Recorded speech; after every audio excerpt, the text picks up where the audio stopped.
وهو إعلان تحول باس من شركة نقدر نقول عليها محلية إلى شركة عالمية بوجود شركة مالتي ناشونال كبيرة زي جول، إنها بتأكواير شركة بتستحوذ على أعمال شركة باس في مصر. وده بيشهد مننا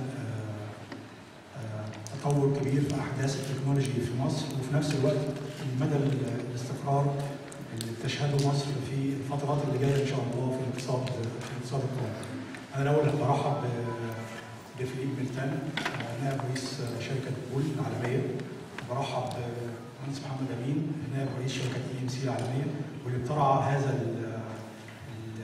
هنقول الاستحواذ او هذا الاندماج ما بين شركه محليه باس وبين شركه جول العالميه. احنا النهارده هنبتدي بس نتكلم كل واحد فينا عن ايه شركته وطبيعه شركته، وبعد كده هنطرح الاسئله ليكم في سؤال اي حاجه خاصه بهذا الحدث. احنا شركه باس موجوده في مصر من سنه 99. من سنه 2006 ابتدينا مرحله اخرى في تحويلها الى انها توصل الى العالميه، والحمد لله خلال ال5 سنين اللي فاتوا دول انجزنا كثير من الاعمال في البنيه التحتيه للمعلومات بالنسبه لشركات كبيره جدا وعملاء لينا موجودين في مصر. من اكبرهم شركات طبعا الاتصالات كلها، اذا كانوا فودافون وبنين اتصالات، مصر مصريه للاتصالات، من البنوك الكبرى برضه اللي بتشهد هذا التحول في المجال التكنولوجي. كنا بنبتدي برضه كشركات صغيره مصريه، لكن الحمد لله مع وجود رؤيه من المانجمنت الموجوده جوه باس انها تكبر في خلال فتره معينه، قدرنا نوصل بيها الى انها يبقى في عدد كبير من الاستاف الموجودين في مشاريع ايضا موجوده جوه مصر او بره مصر. وده مكننا من الحمد لله من ان احنا نكون على مستوى ثابت من التقدم سنه بعد سنه، وادى ثقه في الشركات العالميه انها تتعامل معانا كشركه مصريه محليه، انها توصل تعطي ثقه الى هذه الشركه في التعامل من خلال المنتجات بتاعتها او تمثيلها في مصر. وبعد كده قدرنا نوصل ان احنا نعمل اندماج مع شركه كبيره جدا من الشركات اللي موجوده عالميه، وشركه اوروبيه بتمثل يمكن واحده من اكبر شركات فرنسا في مجال التكنولوجي اللي موجوده من اكثر من 80 سنه. ويمكن فيليب ان شاء الله لما هيتكلم اكثر عن وجود شركه جول اللي هي موجوده فين في اوروبا وفي العالم كله. دي يمكن ببساطه شركه باس اللي شهدت في خلال التطورات ال5 سنين اللي فاتت نمو مضطرد في مجال العماله المصريه، ونمو مضطرد كمان في مجال الاعمال. كنا بنبتدي من حوالي 10 مليون جنيه او حوالي 15 مليون جنيه مصري، ده كلام مثلا بنتكلم عن اخر 5 سنين. النهارده قدرنا نوصل في خلال 2010 الى 130 مليون جنيه مصري، او من 130 ل 140 مليون جنيه مصري حجم اعمال لينا في مصر. وده بيدي ثقه طبعا لمجال الشركات حتى الكبيره اللي بتتعامل معانا في مصر او بره مصر على مدى الثقه اللي موجوده مع الناس في الاداره بتاعتها وفي موظفيها او العمال الموظفين فيها، مدى السكيلز اللي هم بيكتسبوها سنه عن سنه. Good morning, everyone. My name is Philippe Miltin. I am the Executive Vice President of Bull Computing Solution. And Bull is the European leader for mission-critical digital system based in 50 countries. And when we decided to make this acquisition, it was to stick to two objectives. The number one objective is to reinforce the partnership we have with EMC since now 16 years, and every event, every action where we can reinforce partnership with EMC was the number one objective. And the number two objective is to reinforce the Bull presence in the region. And Egypt was the number one country we want to target, and it was the two main reasons why we make the acquisition of VAS. فيليب كان بيقول طبعا من الاول هو واحد من الاكزيكتيف فايس بريزيدنت اللي موجودين في العالم كله بيمثلوا بول. بول موجوده في اكثر من 50 دوله في العالم، بتقدم انواع كثيره من التكنولوجي ومن الخدمات اعمال البنيه التحتيه، بناء البنيه التحتيه لاي شركات خاصه او بنوك او حاجات عالميه. فيليب بيقول ان احنا نزولنا لمصر او للعالم العربي او للميدل ايست كان بسببين اساسيين: زياده حجم الشراكه مع شركه EMC، ان شاء الله محمد هيتكلم عن شركه EMC، وحجم تواجدهم في مصر نتيجه العلاقه المتميزه ما بين شركه EMC وبول في العالم كله، وكان ذلك في منطقه الشرق الاوسط. واختاروا مصر بالذات لان هم كانوا شايفين مصر سوق واعد جدا بالنسبه لحجم الاعمال اللي موجود فيها وبالنسبه لمدى الكفاءات اللي موجوده فيها. So Bull today is a company of almost $1.8 billion in terms of revenue, and we have, I would say, three activities: the infrastructure activity, the service activity for application side, and security activity. So I'm just representing the infrastructure, and the infrastructure activity, which represent almost the two-thirds of the company, $1.2 billion in terms of revenue. We are doing from the consulting up to the outsourcing of the infrastructure. And the objective of Bull is to extend the portfolio first of the skills we have in the region, because the region today in Egypt and the country around Egypt is one of the most growing market in IT for the region Bull is covering in Europe. And at one point it was very important for Bull, if we want to sustain and develop our strategy in infrastructure globally, to have significant partner and significant skills, technical skills, based in the region. فيليب بيتكلم برضو عن حجم اعمال بول في العالم. هم النهارده بيوصل حوالي $1.8 بليون لحجم اعمال بول. بول بتشتغل في مجالات مختلفه، بتقدم مجالات مختلفه في مجالات التكنولوجي او تكنولوجيا المعلومات، بالذات في بناء البنيه التحتيه، مجال تامين المعلومات، مجال الاستشارات الفنيه الخاصه ببناء هذه القواعد المنظمه لتكنولوجيا المعلومات في اي من الشركات او المنظمات. هو بيتكلم كمان عن ايه الثقه الموجوده في السكيلز او المهارات الفنيه الموجوده بالعماله المصريه او والاميرجن ماركت، الاسواق الناشئه اللي احنا بنتكلم عليها منها مصر والدول المحيطه بيها، وان هو بيتكلم على قد ايه ان هو يعني ناظرين لمصر والاقتصاد بتاعها نظره يعني ايجابيه جدا في التطورات اللي بتحصل فيها، وانها بتشهد نمو مضطرد على خلال ال5 سنين اللي فاتت في حجم الاعمال في تكنولوجيا المعلومات. صباح الخير عليكم جميعا. انا طبعا لسه كتير مبسوط ان انا رجعت بلدي ان هو موجود في وسطكم. طبعا في بعض الزملاء هنا انا بعرفهم، وطبعا خصوصا هم فيليب هو بيتكلم قال ان احنا بدانا الاستثمار ده في وسط الاحداث. انا صريح اكتر بقول بدانا الاستثمار في وسط الثوره. شركه EMC للي ما يعرفوش EMC احنا اكبر شركه في العالم في الاي تي انفراستراكشر، ففي الانفورميشن مانجمنت انفراستراكشر، يعني خدمه المعلومات وتخزين المعلومات واسترجاعها والتعامل معها. حجم تعاملات شركه EMC على مستوى العالم في نهايه 2010 كان حوالي $17 مليار، واللي احنا قلناه للاناليست في البورصات العالميه ان احنا توقعاتنا في سنه 2011 حوالي $20 مليار. النهارده شركه EMC على مستوى العالم اكثر من 60,000 موظف، لينا مكاتب في 80 دوله في العالم. انا مسؤول عن منطقه افريقيا والشرق الاوسط وتركيا.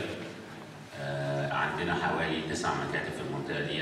عندنا مكتب كبير في مصر، ويمكن بعض حضراتكم فاكرين لما عملنا ان هو اتكلمنا على سنتر التميز او مركز التميز اللي احنا فتحناه بالاشتراك مع ايتيدا، وده اللي احنا عندنا فيه النهارده حوالي 200 مهندس. فاحنا عندنا ما بين مكتب EMC في مصر والسنتر التميز حوالي 300 موظف دلوقتي.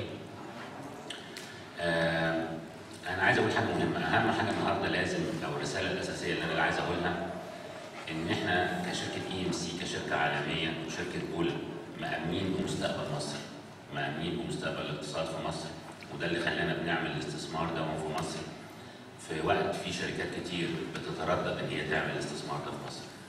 لكن احنا مؤمنين حتى لو على المدى القصير في شوية تراجعات في الاقتصاد، لكن مأمنين على مستوى ال3 سنين لل5 سنين الجايين مصر هتبقى من أكبر الاقتصادات في المنطقة.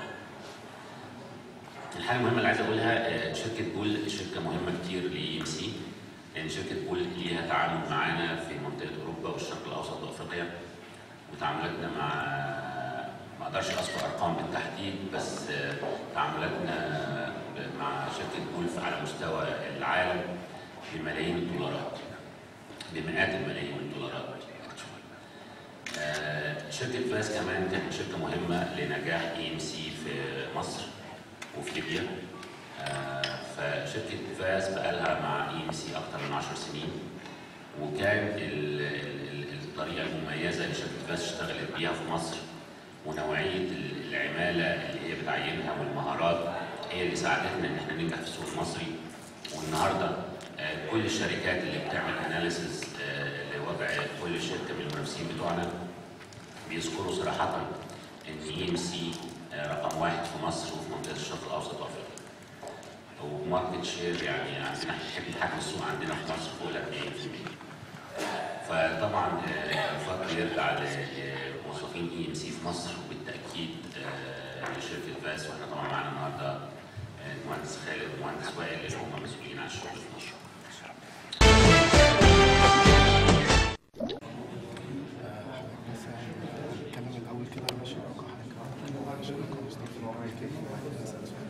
Okay, we'll start. I'll say a word about this acquisition. Okay, then I'll hand it over for you to say a word and then I'll translate your word. Okay. بالعربي مش كده؟ Okay.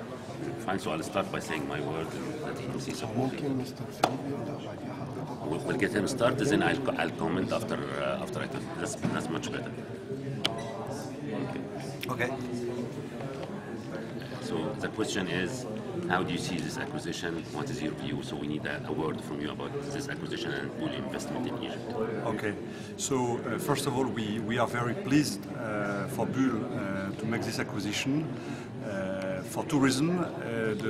The point number one is Bull have decided to invest in the Egypt and the Middle East and Africa region. It was very important to find the appropriate partner for that, and VAS was the most skilled partner in the depth, storage and virtualization skills.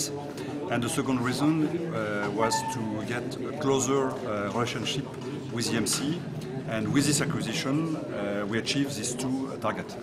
Okay. So Mr. Philippe بيقول إن هم شركة بول ودي شركة عالمية، حجم مبيعاتها في العالم في 2010 حوالي 1.8 مليار دولار، ان هم سعداء جدا بالشراكه اللي حصلت في مصر، وان هم عندهم توجه مباشر للاستثمار في منطقه الشرق الاوسط وافريقيا، وان اما بصوا على منطقه الشرق الاوسط وافريقيا لقوا ان السوق المصري سوق واعد، ولقوا ان شركه فاس اللي هي بعد الشراكه دي بقى اسمها فيس، الشركه دي ان هي فيها العماله المدربه وحلول تخزين المعلومات الجيده اللي هي بتخلي شجعت شركه بول على الاستثمار في مصر وعمل الشراكه اللي احنا بنتكلم عليها دي. احنا طبعا بما اني بنمثل شركه EMC شركه عالميه، شركه حجم مبيعاتها في العالم حوالي في نهايه 2010 كانت 17 مليار دولار، 60,000 موظف على مستوى العالم. لينا تواجد قوي في منطقه الشرق الاوسط وافريقيا وتركيا، واحنا شركاء مع شركه فاس في مصر وشركاء مع شركه بول في اوروبا وفي العالم الغربي. وعلشان كده احنا كنا راعيين لهذه الشراكه، وان احنا واقفين ورا الشراكه دي لتقديم حلول اقوى لكل عملائنا في منطقه الشرق الاوسط وبالتحديد في مصر. استاذ محمد، يمكن بعد احداث 25 يناير بعض القطاعات اكتسبت اهميه اكثر من الفتره الماضيه، فنقدر نقول الشراكه الجديده او الشركه الجديده او الكيان الجديد توجهاته هتبقى ايه داخل السوق المصري، وايه هي ابرز القطاعات اللي هتركزوا عليها في حجم الانشطه؟ فيليب ولا انا؟ اتفضل حضرتك. Okay. So he's saying after the revolution of 25th of January, okay, do you see that any sector in Egypt got more importance than others? So what is your view of the Egyptian market? Which sector you would like to focus in the near future? Okay, so anyway, we see today the revolution we think some impact, short-term impact, but for the long term, we feel that we have a number of opportunities in Egypt. The number one opportunity is on the telco business. There is a very large company like Mobinil, Vodafone in the Egyptian market.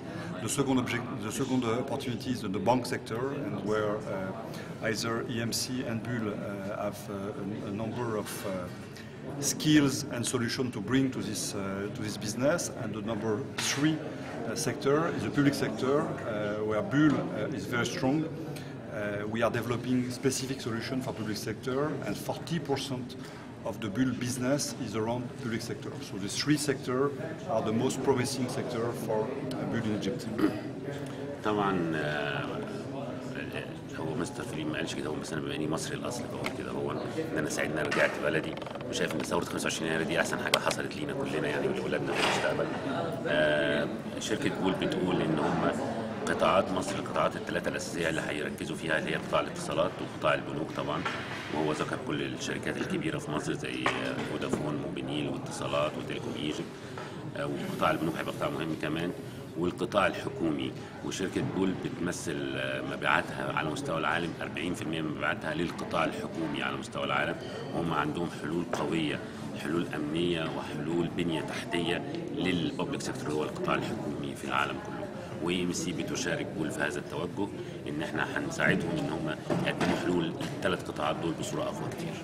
طب بما انكم ذكرتوا ان القطاع الحكومي هيبقى مهم جدا، يمكن الحكومه عندنا او تحديدا وزاره الاتصالات وتكنولوجيا المعلومات بتركز الفتره اللي جايه على دعم الشركات الصغيره والمتوسطه، فهل ممكن الفتره اللي جايه تشهد اطلاق مبادره من جانب الكيان الجديد بدعم الشركات الصغيره والمتوسطه في مصر؟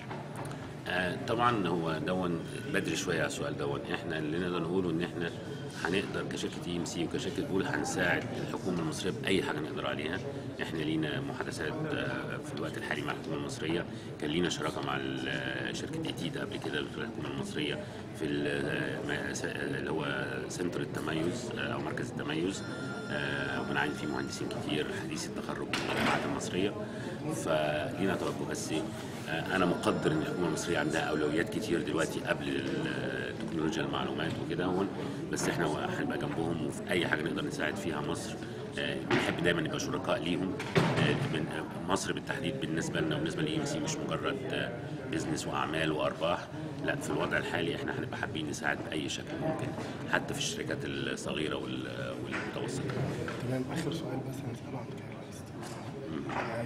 مستر محمد، يمكن عرفنا ان شركه EMC اكدت على مشاركتها بمعرض كايرو ICT نهايه الشهر الجاري. حابين نعرف اهميه المعرض ده بالنسبه لEMC، وحضرتك شايف اهميته بالنسبه للقطاع، وايه هي ابرز الحلول الجديده اللي هتقدمها EMC خلال المعرض؟ Okay, we're talking here about there's a big event, ICT. Yeah. Big event. I think you have seen it last year. Yes. So saying is EMC and Bull are confirmed to be there, and what is this? What is it? Are we launching new things in the Cairo ICT or not? And what's our direction for that? Okay, so unfortunately, I'm not today in detail, but I would say that we will be present for ICT in Egypt. I've not the date in mind, and of course, we'll promote new solution and new capability during the show, because I think this is one of the main objectives. Absolutely. So طبعا بالتأكيد احنا هنبقى موجودين احنا وشركائنا شركة بول وشركة بس في كايرو ICT، وهيبقى في حلول جديدة هنقدمها لأول مرة في مجال البنية التحتية لتخزين واسترجاع المعلومات، هتبقى موجودة في كايرو ICT. واحنا كنا موجودين السنة اللي فاتت وكان معرض ممتاز، واحنا حاسين ان السنة دي هيبقى المعرض له طعم جديد وشكل جديد، فاحنا مهتمين ان احنا نكون موجودين بصورة فاعلة كمان، مش مجرد موجودين وبس.